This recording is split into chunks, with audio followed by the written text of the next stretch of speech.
ये जो समस्तीपुर का राज्य अधिवेशन है उसका उद्घाटन सत्र और तमाम वक्ताओं के द्वारा बातें कही जा चुकी है। मैं इस सत्र का कंक्लूड करने जा रहा हूँ और कंक्लूजन में जो उद्घाटन सत्र के लिए विषय रखे गए हैं उस संबंध में कुछ बातें आपको रखना चाहता हूँ, बताना चाहता हूँ। तो पहला विषय है ओबीसी की जाति आधारित जनगणना के साथ सभी जाति की जाति आधारित जनगणना नहीं कराना एक भयानक षड्यंत्र, एक विश्लेषण, एक विषय है। दूसरा विषय है शासक जाति के लोग जाति आधारित जनगणना क्यों नहीं करना चाहते, एक तथ्यपूर्ण खोज। तीसरा विषय है समान नागरिक संहिता का कानून लागू होने से आदिवासियों के कस्टमरी लॉ एवं संवैधानिक अधिकार समाप्त होने का खतरा है, ये गंभीर चिंतन। और आखिरी विषय है कॉमन सिविल कोड के द्वारा एससी, एसटी, ओबीसी तथा धार्मिक अल्पसंख्यक लोगों के ऊपर हिंदू के नाम पर ब्राह्मण धर्म थोपने का अभियान एक गंभीर चिंतन। ऐसे कई विषय आज चर्चा करने के लिए रखे गए हैं। तमाम वक्ताओं के द्वारा अपनी बातें आप लोगों के सामने कही जा चुकी है।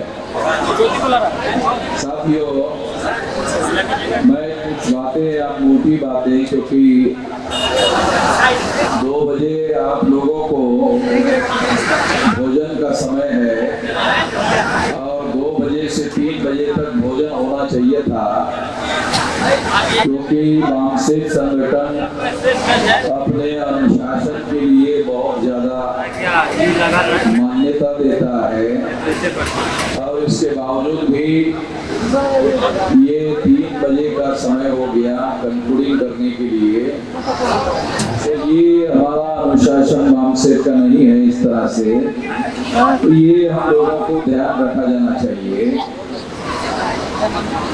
पहले अगर आपने ध्यान नहीं दिया तो आगे के लिए जरूर ध्यान देना चाहिए कि जब शक्ति नहीं होती है तो परिवर्तन नहीं होता है। परिवर्तन प्रकृति का जो नियम है, मैं उस परिवर्तन की बात नहीं कर रहा कि सूरज सवेरे निकलता है तो शाम को अस्त हो जाता है, कि आपकी इच्छा हो तो उगता है और अस्त होता है, आपकी इच्छा ना हो तो भी उगता है और अस्त हो जाता है। ये प्रकृति का नियम है। मैं इस प्रकृति के नियम के परिवर्तन की बात नहीं कर रहा हूं। हम इस देश में परिवर्तन के लिए लड़ रहे हैं और परिवर्तन के लिए क्यों लड़ रहे हैं? इसलिए लड़ रहे हैं कि हमारे लोगों को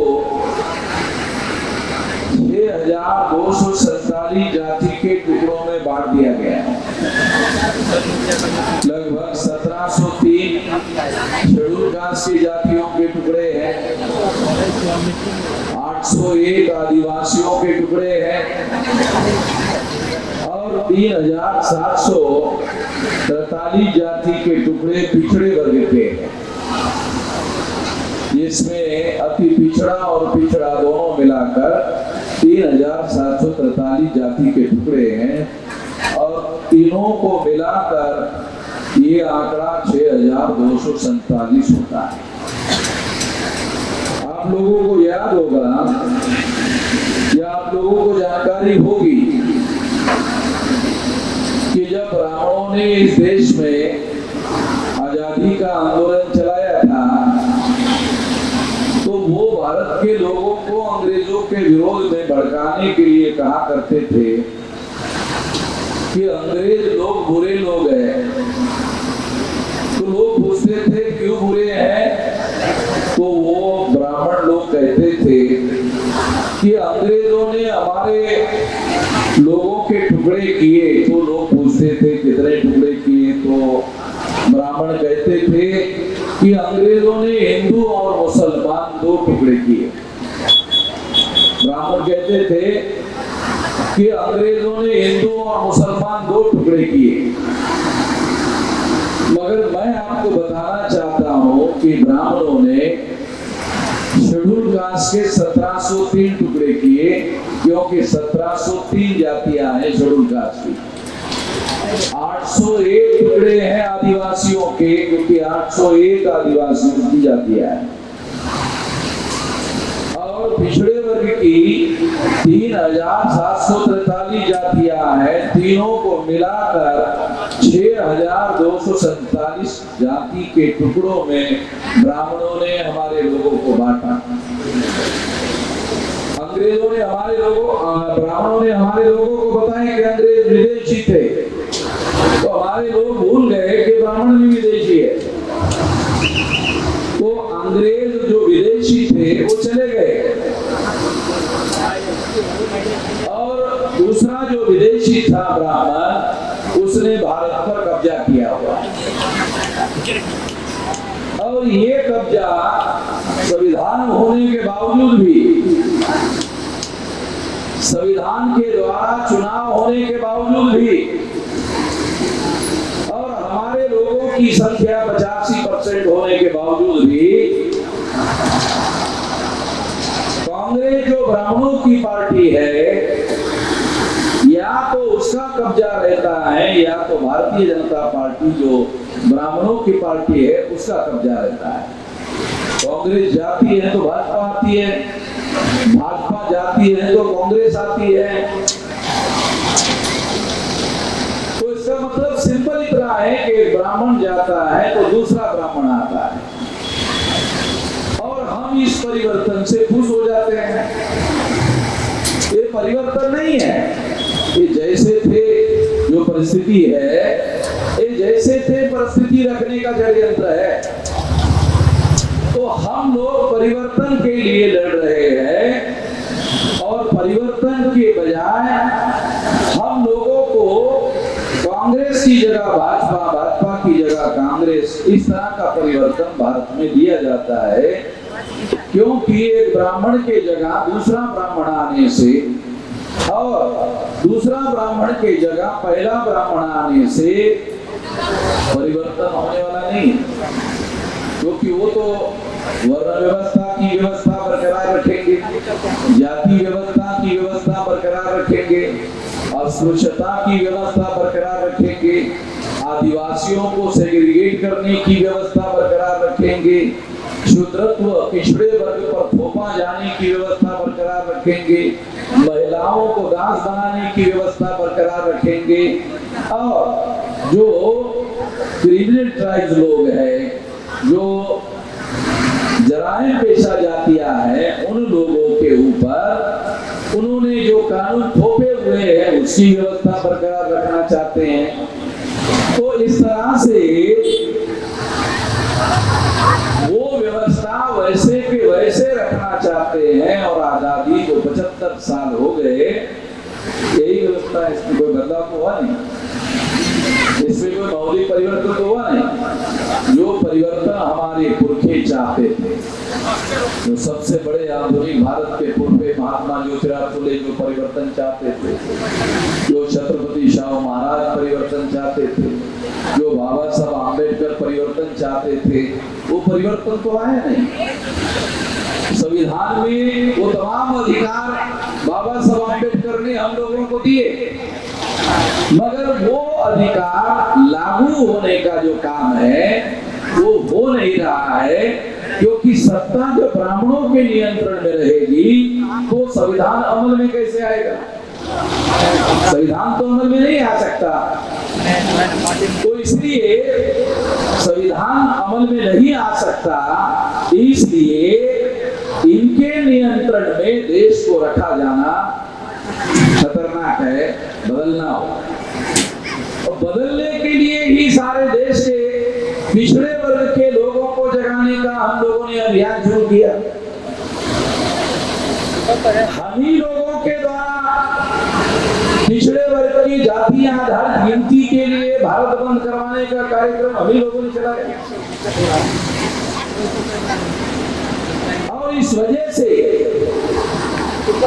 इस गिनती को रोकने के लिए आरएसएस ने, भाजपा ने एक पिछड़े वर्ग के आदमी को देश का प्रधानमंत्री बनाया।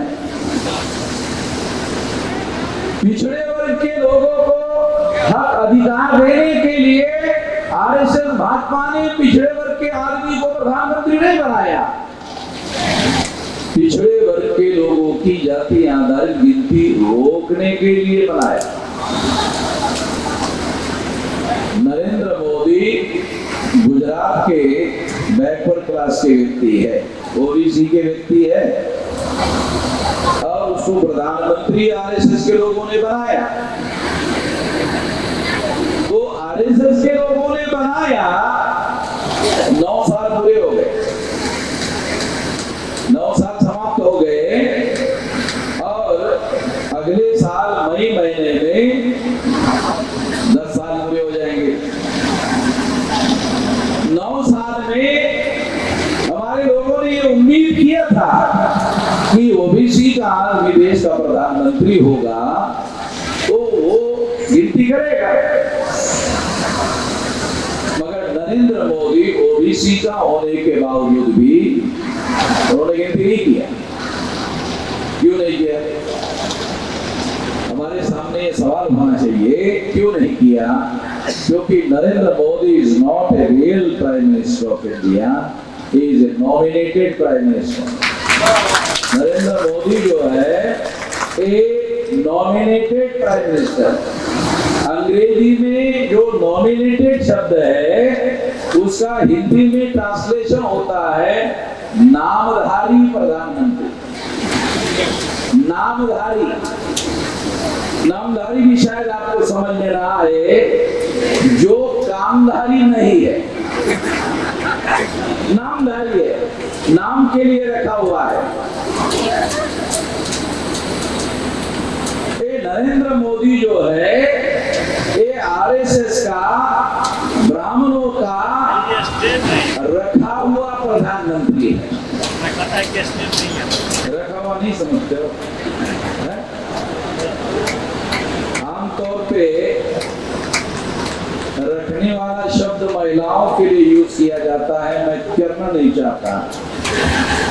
तो यहाँ आरएसएस के ब्राह्मणों ने महिला को नहीं, आदमी को रखी है। और आप लोग समझदार हो इसलिए मैं ज्यादा विस्तार में नहीं जाना चाहता, तो ज्यादा विस्तार में जाएंगे तो मुझे बहुत कुछ खोल के बताना पड़ेगा, वो खोल के नहीं बता सकता। माइक पर बहुत सारी बातें नहीं कही जा सकती, सारी चीजें बताई नहीं जा सकती है।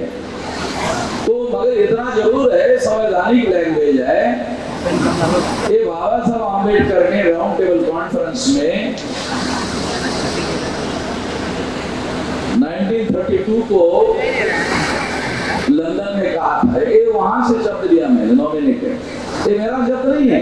ये बाबा साहब आम्बेडकर ने 1932 को जो राउंड टेबल कॉन्फ्रेंस हुई थी, उस राउंड टेबल कॉन्फ्रेंस में उन्होंने अंग्रेजों को कहा था हमें नॉमिनेटेड रिप्रेजेंटेशन नहीं चाहिए, हमें रियल रिप्रेजेंटेशन चाहिए, नॉमिनेटेड नहीं चाहिए। तो रियल रिप्रेजेंटेशन के लिए बाबा साहब आम्बेडकर ने शेड्यूल कास्ट और शेड्यूल ट्राइब के लिए सेपरेट यूरोप्लेट की मांग की थी। हमारे यहाँ बैठे हुए बहुत सारे लोगों को ये जानकारी नहीं होगी कि बाबा साहब आम्बेडकर ने अंग्रेजों को रियल रिप्रेजेंटेशन का अधिकार हासिल करने के लिए सेपरेट यूरोप्लेट की मांग की थी। कि शेड्यूल कास्ट के लोगों को अपने प्रतिनिधि चुनने का अधिकार दिया जाए, शेड्यूल ट्राइब के लोगों को अपने प्रतिनिधि चुनने का अधिकार दिया जाए। और ये बात अंग्रेजों ने मान लिया था। अंग्रेजों ने 17 अगस्त 1932 को सेपरेट इलेक्टोरेट का अधिकार मान लिया था, स्वीकार कर लिया था। और स्वीकार कर लिया था, मगर गांधी जी ने इसके विरोध में उपवास किया, आमरण अनशन किया। और आमरण अनशन करके हमारे 2 संवैधानिक अधिकार गांधी जी ने उपवास करके छीन लिए।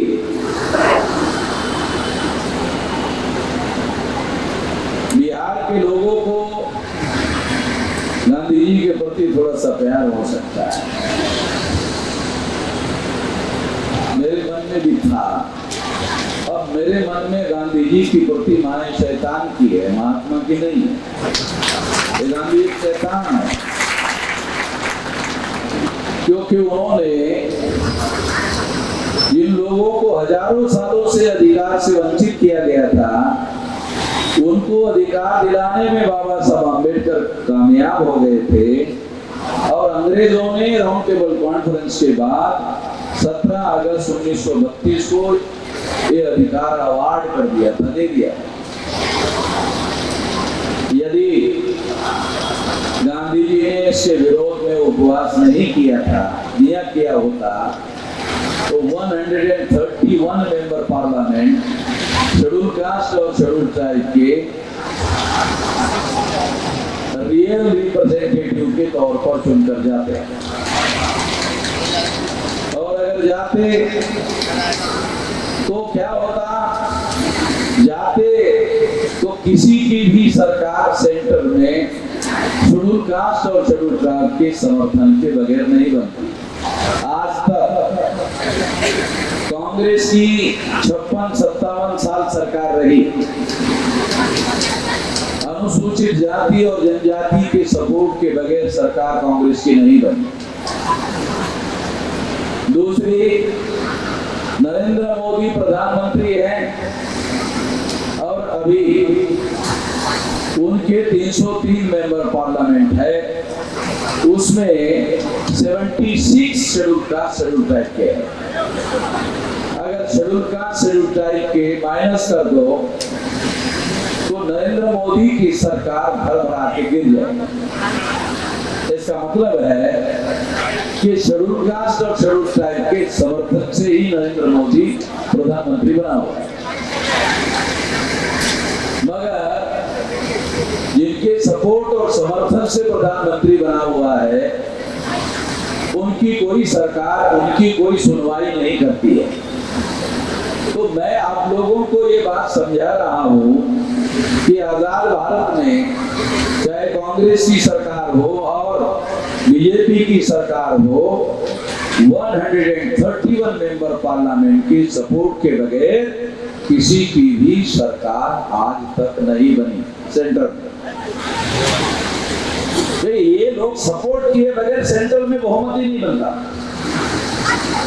और जो बहुमत नहीं बनता है तो सरकार बनती नहीं है। इसलिए यदि 131 मेंबर पार्लियामेंट सेपरेट इलेक्टोरेट लागू होता और सेपरेट इलेक्टोरेट लागू होकर यदि अमल में आता और इसके विरोध में गांधी उपवास नहीं करते, तो ये 131 मेंबर पार्लियामेंट हमारे SC ST के चुनकर जाते। तो कोई भी सरकार SC ST के समर्थन के बगैर दिल्ली में सरकार नहीं बना सकते थे। मतलब हमारे SC ST के लोगों के संगठन के बगैर सेंटर में किसी की सरकार नहीं बनती। तो इसका पहला फायदा क्या होता? पहला फायदा ओबीसी को होता। वो कैसे? पहला फायदा शेड्यूल कास्ट और शेड्यूल ट्राइब के लोगों को जो रिजर्वेशन 26 जनवरी 1950 को लागू हुआ, वो रिजर्वेशन ओबीसी को लागू क्यों नहीं हुआ? इसके बारे में हमारे ओबीसी के लोगों ने कभी सोचा है? अगर 131 मेंबर पार्लियामेंट सेपरेट इलेक्टोरेट में लागू होते, अमल में आते, तो शेड्यूल कास्ट और शेड्यूल ट्राइब के समर्थन से सेंट्रल की सरकार बनती, तो 26 जनवरी 1950 को ही ओबीसी को रिजर्वेशन लागू हो गया। एजुकेशन में रिजर्वेशन लागू हो गया होता, सर्विसेज में रिजर्वेशन लागू हो गया होता, रिजर्वेशन प्रमोशन में अधिकार लागू हो गया होता, और ओबीसी को यह अधिकार मिल गया होता। मगर ओबीसी के लोग गांधी जी के नाम पर पागल थे। ओबीसी के लोग गांधी जी के नाम पर पागल थे, और गांधी जी के साथ में थे। गांधी जी के साथ में जाने की वजह से कांग्रेस के साथ रहे। कांग्रेस के साथ रहने की वजह से क्या हुआ? ओबीसी को रिजर्वेशन 26 जनवरी 1950 को मिला ना, जातीय आधारित गिनती हुई, दोनों बातें नहीं हुई। गांधी जी के साथ ओबीसी के लोगों को जाने से सबसे ज्यादा ओबीसी का नुकसान हो गया। मतलब रिजर्वेशन भी नहीं मिला, जातीय आधारित गिनती भी नहीं हुई, और ओबीसी के लोगों ने अपना आत्मघात किया। उसके साथ साथ क्या किया?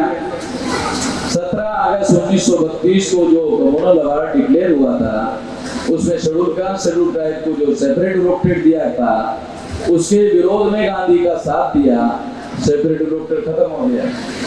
ओबीसी का समर्थन लेकर गांधी ने एससी एसटी का रिजर्वेशन समाप्त कर दिया।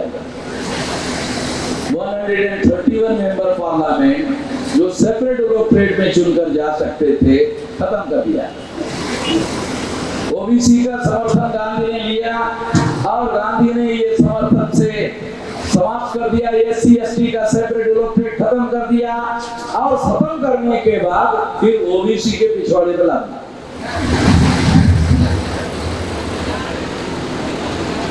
तो मेरे अलावा कौन बता सकता है बात? किसी को पता ही नहीं। ये जो बात मैं बता रहा हूँ, ये किसी को पता ही नहीं है मेरे अलावा। किसी को कोई बता ही नहीं सकता, बताता ही नहीं है, जानकारी ही नहीं है किसी को। गांधी का जो भूत है वो अभी भी है। ओबीसी के दिमाग में गांधी का भूत जो है वो अभी भी है। उनका सबसे बड़ा रहनुमा ज्योतिराव फुले हो सकता है। ओबीसी का रहनुमा, पहले नंबर का रहनुमा, जिसके आजादी के लिए ज्योतिराव फुले ने लड़ाई लड़ी, वो सबसे पहला रहनुमा हो सकता है। उसको, वो भी महात्मा था, उसको छोड़कर एक नकली महात्मा के पीछे ओबीसी के लोग पड़े हुए हैं।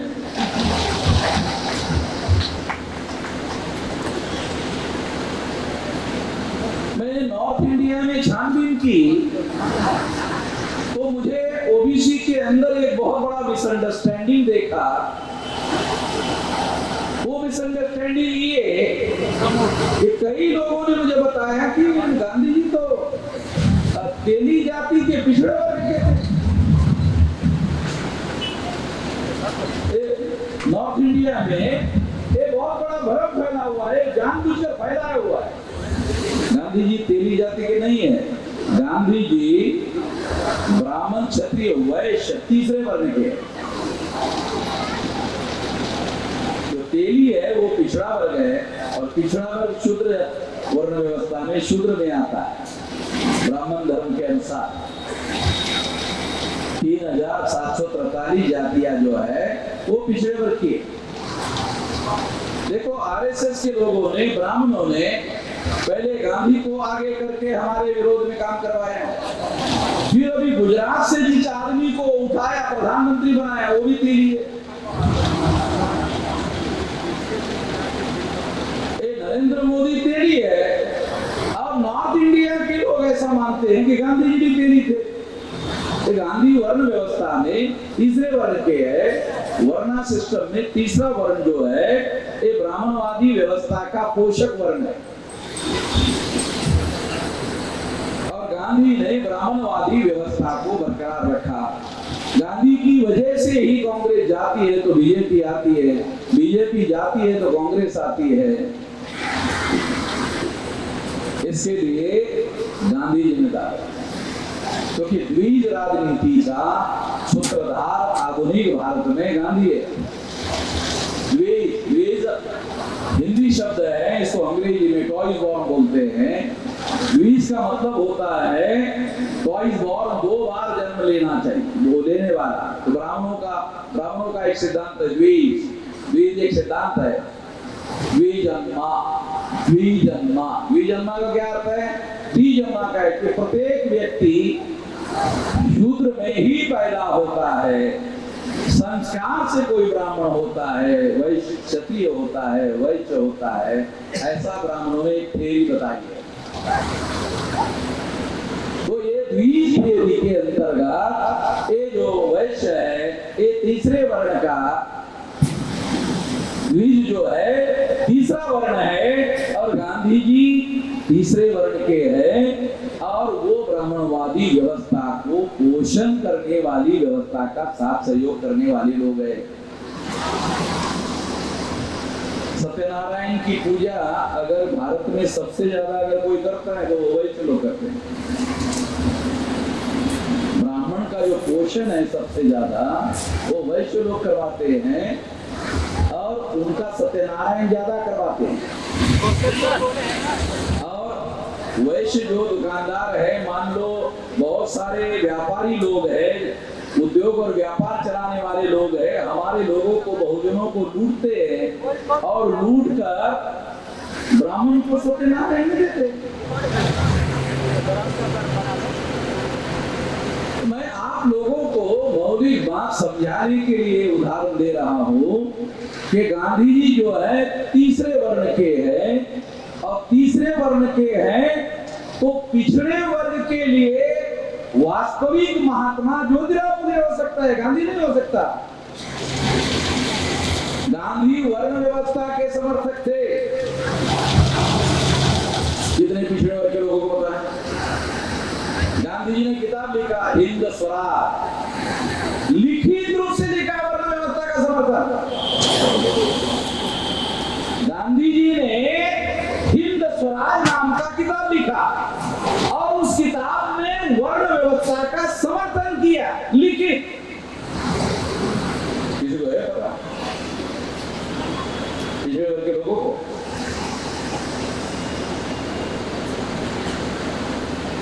नॉर्थ इंडिया में और एक भ्रम मैंने देखा, वो भ्रम ये भी है कि जो अछूत जाति के लोग हैं वो शूद्र है। एक बहुत बड़ा भ्रम नॉर्थ इंडिया में ये भी है, बहुत गलत भ्रम। अछूत लोग शूद्र नहीं है, पिछड़े वर्ग के लोग शूद्र है। वर्ण व्यवस्था के अनुसार ओबीसी के लोग ब्राह्मण धर्म के अनुसार शूद्र है, अछूत तो वर्ण व्यवस्था के बाहर के लोग हैं, वर्ण व्यवस्था के अंदर नहीं है। ये तो छूने लायक नहीं है, जो छूने लायक नहीं है वो अंदर कैसे हो सकता है? अंदाजी हो क्या?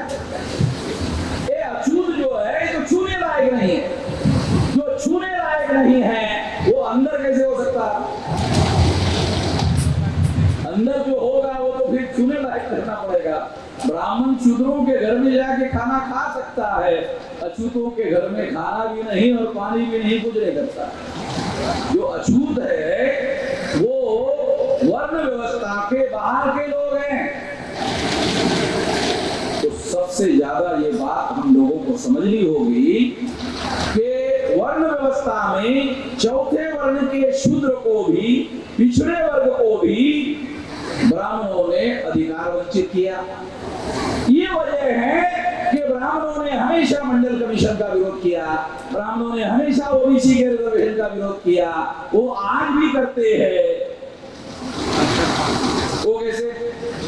देखो 2014 में आरएसएस ने नरेंद्र मोदी को प्रधानमंत्री बनाया, 9 साल पूरे हो गए।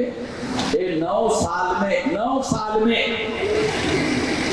आरक्षण शब्द का उच्चारण, अमल छोड़ो, नरेंद्र मोदी ने उच्चारण किया, उच्चारण ऐसा मुंह से बोला, आरक्षण ऐसा शब्द बोला, देने की जो दिया नहीं दिया, आरक्षण नाम का शब्द का उच्चारण किया नरेंद्र मोदी ने। कितना डरा हुआ है, आरएसएस से कितना डरा हुआ है कि वो आरक्षण शब्द का उच्चारण तक नहीं कर पाया।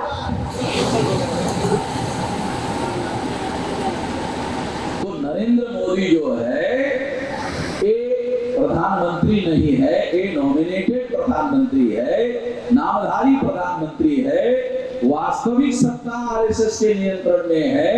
आरएसएस आरक्षण का विरोधी है। आरक्षण पर 9 साल में आरक्षण शब्द का उच्चारण नहीं हुआ। लेने देने की जो कितने विरोधी है आप अंदाजा लगा सकते हो। इसलिए ये बात मैं आप लोगों को समझा रहा हूं कि ये बातें आप लोगों को समझ में आ जाए कि कांग्रेस जाती तो बीजेपी आती है, बीजेपी जाती तो कांग्रेस आती है। ये व्यवस्था आधुनिक भारत में संख्या हमारी है। 100 में 85% लोग हमारे हैं, 3.5% ब्राह्मण हैं, 3.5% की रूलिंग पार्टी, 3.5% की ही अपोजिशन पार्टी, 3.5% की ही रूलिंग पार्टी, 3.5% की ही अपोजिशन पार्टी। रूलिंग भी ब्राह्मण, अपोजिशन भी ब्राह्मण।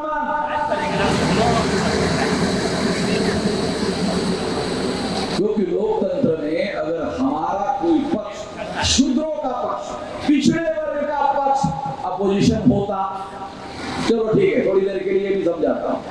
अगर शूद्रों का, पिछड़े वर्ग का पक्ष अगर विरोधी पार्टी होती तो लोकतंत्र में ये उम्मीद होती है कि विरोधी पार्टी कभी न कभी सत्ताधारी पार्टी बनेगी।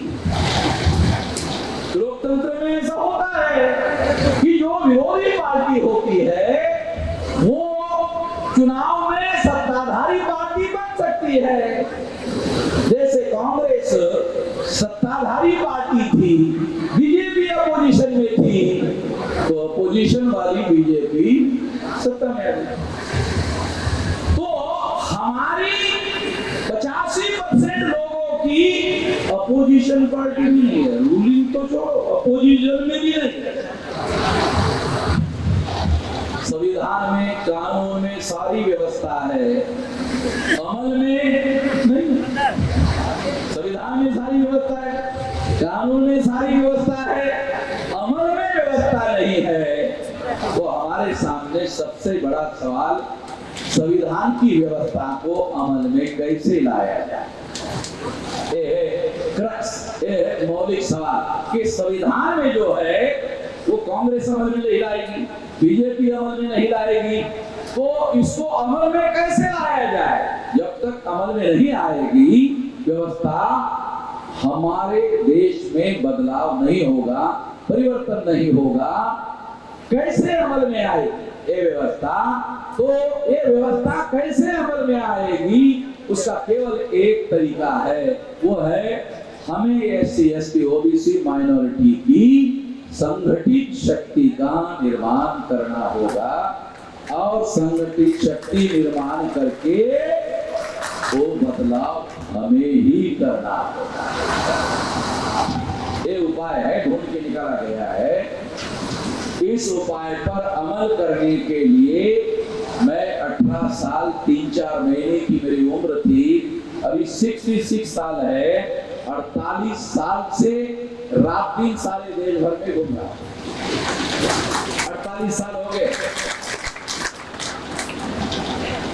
66 साल, 18 साल 3-4 महीने की मेरी उम्र थी, 48 साल लगाकर अभी हमने 31 राज्यों में 567 जिलों में 4000 से ज्यादा तहसीलों में 22,000 से ज्यादा ब्लॉक में और 1.5 लाख से ज्यादा गांवों में इस संगठन का जाम फैलाया है, संगठित शक्ति निर्माण करके। ये जो यहाँ आप लोग आए हैं ना, वो 48 साल से लगातार जो हम लोगों ने कोशिश की उसकी वजह से आए हुए हैं। वो भी किसी अखबार ने हमारी कोई खबर नहीं छापी, किसी टीवी वालों ने हमारी कोई खबर नहीं छापी। एक मौखिक रूप से लोगों तक हमने जो आवाज पहुंचाई उसकी वजह से। और अगर अखबार वालों ने ऐसा किया होता, खबरें छापा होता, तो हम लोग सारा बदल देते, अभी सब कुछ बदल देते। क्योंकि जो बात हम कहते हैं वो बात लोगों की बात कहते हैं, लोगों को जो जरूरी है। हमारा एमएलए है बोलता नहीं, हमारा एमपी है बोलता नहीं, हमारा मंत्री है बोलता नहीं। अरे जो बोलता ही नहीं है वो करेगा क्या? जो बोलता ही नहीं है वो करेगा क्या? जिसकी बोलती बंद करवा दी गई है वो क्या काम करेगा? इसलिए हमें, मुझे तमाम सारे देश भर में लोग मिलते रहते हैं, जिसको मैं नहीं जानता, वो हमारे आंदोलन के साथ भी नहीं है, वो हमें मिलते हैं तो क्या कहते हैं, आप वामन मेश्राम है क्या? आपको हमने मोबाइल में देखा। पहले ऐसा कोई बोलता ही नहीं, कोई ऐसा नहीं बोला। अखबार में देखा, टीवी में देखा, अब क्या बोलता है, आपको हमने मोबाइल में देखा तो इसलिए आपके पास आकर पूछ रहा हूँ आप वामन मेश्राम है क्या? तो क्या बोलता है कि मैं डेली आपका वीडियो सुनने के बाद ही सोता हूँ, नहीं तो नींद ही नहीं आती। उनकी मेरे नहीं है। तो मैंने कहा नींद क्यों नहीं आती है मेरा सुने बगैर? कहा कि आप अकेले ही बोलते हुए दिखाई देते हैं, हमारे लोगों की बात कोई बोलता ही नहीं है, हमारे लोगों की समस्या कोई बोलता ही नहीं है, आप अकेले ही बोलते हो। तो लगता है कि हाँ कोई बोल रहा है। साथियों, मैं ये बात इसलिए आप लोगों को बता रहा हूँ कि लोगों तक ये सोशल मीडिया की वजह से हमारी आवाज पहुंच रही है, ज्यादा लोगों तक पहुंच रही है। और आने वाले समय में हम लोगों ने जो एजेंडा फिक्स किया 2030 तक, 1.5 लाख गाँव तक पहुंचा, 6 लाख गाँवों तक 2030 तक पहुंचना है। 7 साल में कोई मरने वाला नहीं है। अगर कोई बुढ़ा मेरी सुन ले वो नहीं मरेगा। अगर वो सुन ले, अगर कोई बुढ़ा मेरी सुन ले तो उसको उम्मीद जगेगी। तो दुनिया तो उम्मीद पर कायम है, उम्मीद पर कायम है तो बुढ़ा भी नहीं मरेगा, जवान कहां से मरेगा? तो 7 साल का समय है, ज्यादा समय नहीं है। 6 लाख गांव में हमारा आंदोलन पहुंच जाएगा, 7 साल। तो आपको 6 लाख गांव में पहुंचना नहीं है, 6 लाख गांव में आपको पहुंचाना नहीं है, वो मेरी जिम्मेदारी है। नहीं तो आप 6 लाख गांव कैसे होगा भाई? नहीं, आपको बिहार के लोगों को 6 लाख गांव में नहीं पहुंचाना है। बिहार के तो ज्यादा से ज्यादा 40-50 हजार 60 हजार गाँव होंगे। कितने गाँव है बिहार के? 45,000 बोल रहे हैं। उत्तर प्रदेश के 1,13,000, उत्तर प्रदेश के 1,13,000 गाँव है और वहाँ 2-3 साल में ही हो जाएगा, 1 लाख सारे गाँव में पहुंच जाएगा। तो मैं बिहार के लोगों को, यहाँ जो भी लोग आए हैं, देखो गाँव में पहुंचने का सरल रास्ता बताता हूँ, बहुत सरल रास्ता। वो रास्ता क्या है कि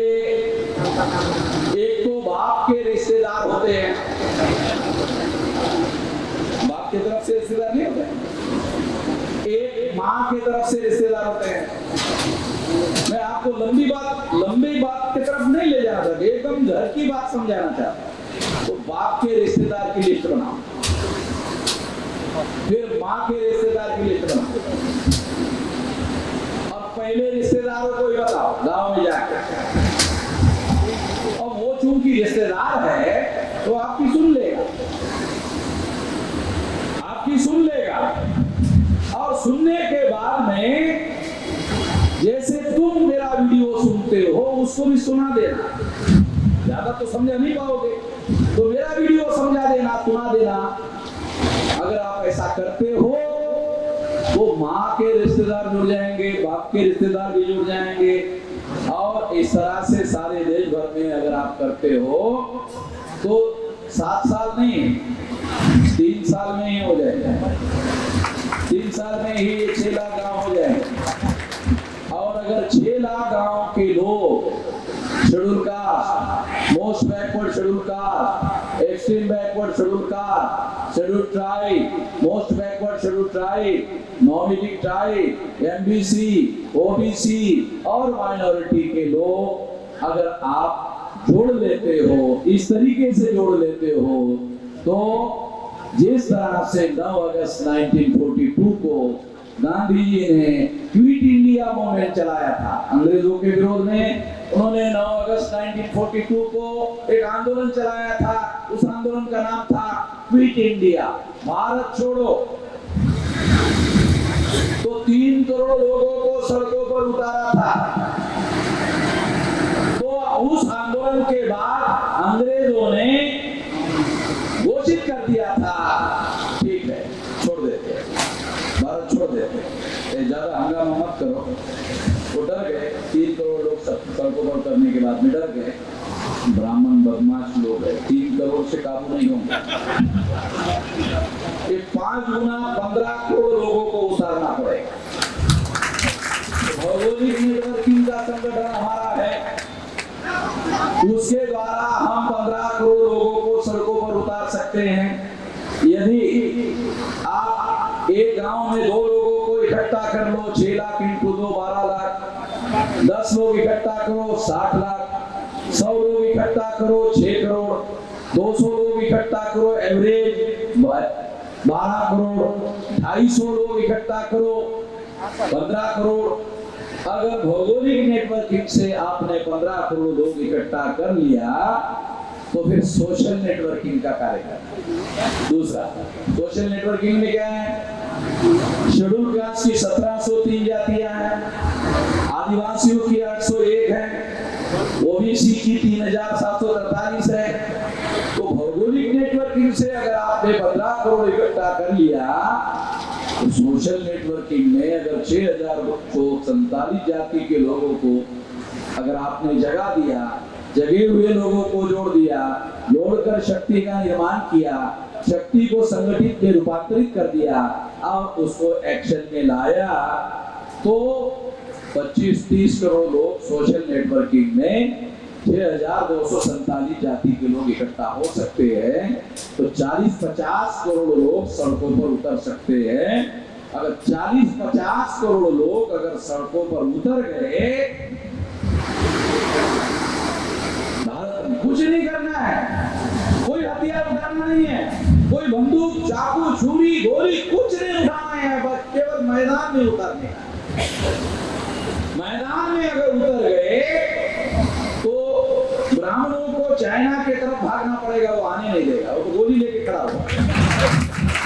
पाकिस्तान की तरफ तो ब्राह्मण जाना ही नहीं चाहिए, तो वो तो जहां मशीन गन लगा के रखा हुआ, ज्यादा से ज्यादा नेपाल की तरफ जा सकता है। जानते हो उत्तर प्रदेश के पास या इधर ये नेपाल लगा हुआ है, आपके बिहार को भी सटा हुआ है, गोरखपुर को सटा हुआ है नेपाल का बॉर्डर, तो ज्यादा से ज्यादा नेपाल में जा सकते। नेपाल में क्या है? नेपाल में कोई उपजाऊ जमीन थोड़ी है गंगा के किनारे के जैसे, वहाँ पहाड़ सारे है, पहाड़ है, वहाँ कुछ है नहीं है, तो वहाँ उनको आश्रय मिलने का कोई मतलब है नहीं है। इसलिए मैं केवल को बगैर किसी हिंसा के केवल संगठित शक्ति का निर्माण करो और लोगों को हमारा मैसेज दे दो। कुछ करने की जरूरत नहीं है। अखबार वाले मेरी खबर इसलिए नहीं छापते, टीवी वाले मेरी खबर इसलिए नहीं छापते क्योंकि एक बार भी मेरा सुन लिया, एक बार भी सुन लिया, क्यों जाता ही नहीं मेरे को छोड़, मेरे को परेशान करते हैं। रात के 4 बजे अमेरिका से टेलीफोन आता है कि विश्राम जी आपका मोबाइल सुन रहा, अरे मेरे को सोने को दे। हमारे अमेरिका में तो दिन निकल गया, आप कैसे सोए हुए हो? आप तो सारे देश को जगा रहे हो। आप तो अरे भारत में और अमेरिका में 12-14 घंटे का फर्क है। तेरे यहाँ दिन निकलता है तो हमारे यहाँ रात होती है, सोने तो दे। बोलता आपका वीडियो सुन रहा था, रहा नहीं गया इसलिए टेलीफोन उसी समय लगा। तो देश साले अमेरिका में यहां से गए, वो भी पागल लोग बैठे हुए, केवल वीडियो सुनने से पागल हो गए। कुछ हथियार, चाकू, छुरी, बंदूक, गोली कुछ लेने की जरूरत नहीं, केवल ऐसा जगाने की जरूरत है, संगठित शक्ति निर्माण करने की जरूरत है। ऐसा करने से हो जाएगा। अगर आप ऐसा करते हो, ऐसा करो, केवल सुनने से, ताली बजाने से काम नहीं होगा। जाओ और लोगों को समझाओ। अगर आप समझा नहीं पा रहे हो, हमारा वीडियो सुनाओ और लोग आपके साथ आ जाएंगे। संगठित शक्ति निर्माण करो। बदलाव संगठित शक्ति से होगा। क्राउड कोई बदलाव नहीं कर सकता, संगठित शक्ति से बदलाव होगा, संगठन से बदलाव होगा, क्राउड से बदलाव नहीं होता। संगठित शक्ति निर्माण करो तो हम लोग आने वाले